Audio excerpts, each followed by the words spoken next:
Tak Jardo, jak hodnotíš dnešní zápas? Z začátku se to nevyvíjelo úplně dobře pro nás, ale potom jsme vzali do iniciativu do našich rukou a jsme dali 3 góly. Jak jsi to viděl? Tak samozřejmě, že jsem za to rád. Já myslím, že i všichni ostatní kluci. Do zápasu jsme nestoupili špatně, si myslím, dali jsme rychlý gól a bohužel jsme pak Bohemce nabídli penaltu, kterou proměnila. Pak dlouho to bylo 1-1, já jsem tam nastoupil vlastně místo Mingio, který se zranil, bylo to strašně rychlý. A chvíli jsem se rozdýchal, pak jsem rád za ten gól, co se nám podařilo dát ten druhý a pokud myslím, že ten třetí jsme si tam dotlačili prostě a jsme určitě rádi.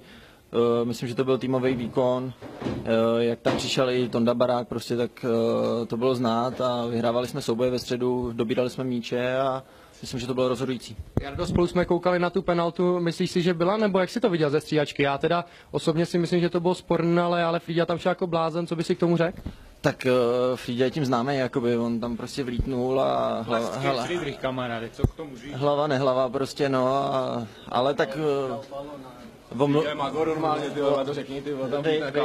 Ale jako omluvil jsem, mě jako poděkoval po zápase, že jsme dali ten druhý, Siki mu podle mě taky takže omluvil se za to, asi o tom ví o tom prostě.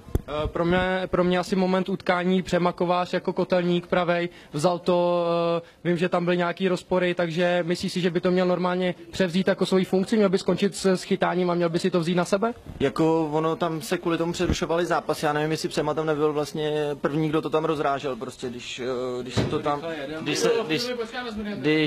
se to tam pralo prostě, takže já najednou koukám po zápase a on to tam přezvává jako bez nějakého mikrofonu, prostě tam řve na celý kotel, jako, takže si myslím, že na to má vlohy prostě, no.